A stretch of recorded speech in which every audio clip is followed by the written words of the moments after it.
My name is Mark Zabrowski, and I'm here to help you become a better product innovator. Welcome to my video series on the innovator's vision, a blueprint for generating product innovation. You know, history is filled with examples of innovations that created great rewards, produced great rewards in revenue, in profit, and that changed our lives. The question is, how can we do that? How can you do that? In this video series, I describe a mental process that seems to have been involved in sparking these innovations. By deconstructing these innovations, you are able to see a reoccurring set of stimuli that seems to have contributed to the emergence of these innovations. I describe each of the stimuli along with examples and rationale so you can understand how they may have contributed to these innovations. This is great information, but what comes next is really exciting. If we can apply these same stimuli proactively to a business, we have an opportunity to generate a terrific range of new product innovation. I provide guidelines and steps for you to apply in your company with your team to apply this today to your business. And I conclude by demonstrating how this method can create actual new-to-the-world products that I think you would be excited by. You know, if you want to exceed your competition, you have to exceed them in the way you search and identify new product ideas. You need that kind of method. This is it. In this video series, you will learn how to apply these stimuli that I call the innovator's vision to your business to generating a higher degree of product innovations. Here is episode 1. The introduction to the innovator's vision, history's blueprint for creating product innovation. Let's start with a question. What can Velcro teach us about innovations? The story of Velcro reveals a mental process that stimulated its creation.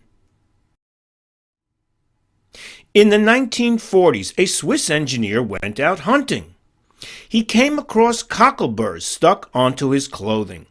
He then studied this under a microscope, and he realized that the cockleburrs acted as hooks and the clothing acted as loops. He thought to himself, can this be replicated to create a method to attach and detach items repeatedly without adhesive? He then borrowed the hook and loop design for a man-made material and created 2 new textiles. He then modified existing equipment to make the 2 new textiles, and Velcro was born. And we see here a series of prompts or questions that might have contributed to his thinking when he invented Velcro. Many innovations reveal a mental process stimulating their creation. Let's look at a few more examples. Rollerskates. A Dutchman who loved ice skating decided to make skates better for all year skating. He asked, why can't I skate in the warm weather without ice? Can I borrow the idea of a wheeled cart to move my feet on land? Can I use a very small wheeled cart for the bottom of my shoes? And thus he created Rollerskates. And here again we see a series of prompts or questions that might have stimulated his thinking about inventing roller skates. Let's look at Fitbit. We want more than instant access to time. We want instant access to our body health. What information do people want and access about their body? Well, there are several trends at play: fitness, wearable technology, connectivity, and customization. Can we borrow from the astronauts who all wear devices to read their body functions? Let's borrow motion sensing and skin touching sensors, wireless information transfer, and cell phone apps to create Fitbit, a wearable health tracker. Is there a pattern here? Let's look at a few more examples. Chester Carlson said, "I want to make copies of any document at any time. We currently produce copies via carbon paper and mimeograph machines. Why can't we reproduce any document at any time that I want? Can we borrow the role of light in photography and photo printmaking and transpose this so that we think of regular paper as if it is photo paper, but instead of using light and chemicals, let's add an electrical charge. And let's borrow several technologies. Electrical charges attract, and some materials change their attraction when exposed to light. Add opposing charge to powder, apply to the paper, and add heat, and we have the first photocopiers. And we see a series of questions or stimuli that may have contributed to his thinking about inventing the first photocopier. Let's look at Breathe Right nasal strips. I seek any means to clear my nasal passages, not limited to OTC drugs. There is a trend away from drugs. Is there a non-drug approach to this problem? Why can't I use a physical device to open up my nasal passages? How do we enlarge other pipes or conduits? Well, mine shafts are kept open by pillars from within. How can I exert a pulling pressure from the outside? A clamp tightens things. Can we reverse it to loosen things? Can I attach a spring with an adhesive to the outside of the nose to clear up my nasal passages? And I create Breathe Right. And here we see a series of questions or stimuli that may have contributed to the thinking that went into the creation of Breathe Right. Many innovations reveal this pattern of reoccurring stimuli that sparked their creation,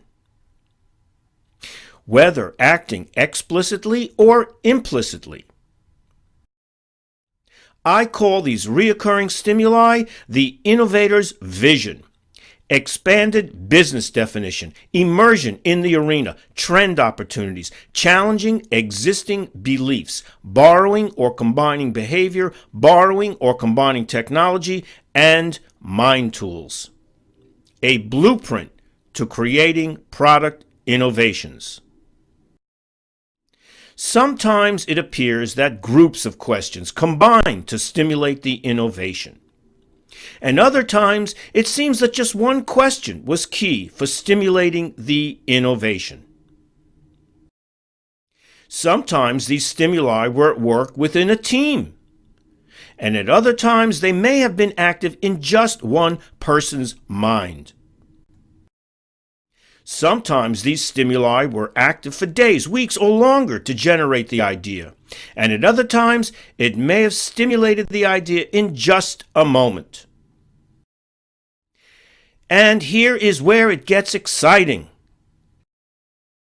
If we can define these reoccurring stimuli and then apply these same stimuli proactively to a business challenge, we might be able to generate a high level of innovative new product ideas. This is the essence of what I call the innovator's vision driving.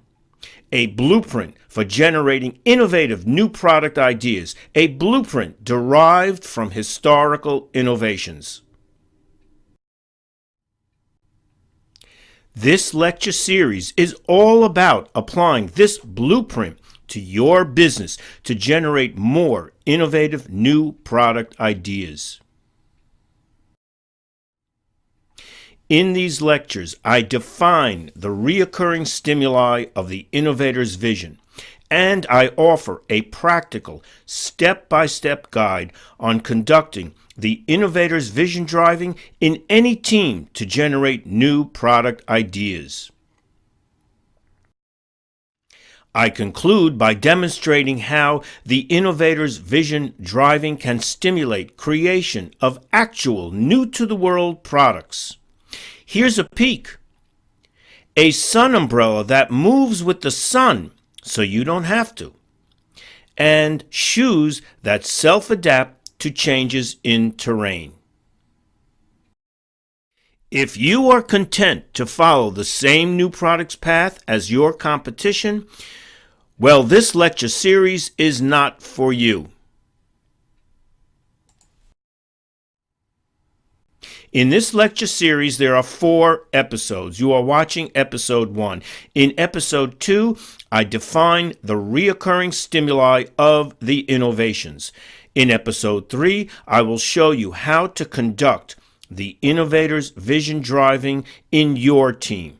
And in episode 4, I will demonstrate how the innovator's vision driving can create actual new-to-the-world product ideas that I think you'll really get excited about. So take a look at episode 2, defining the reoccurring stimuli of innovations.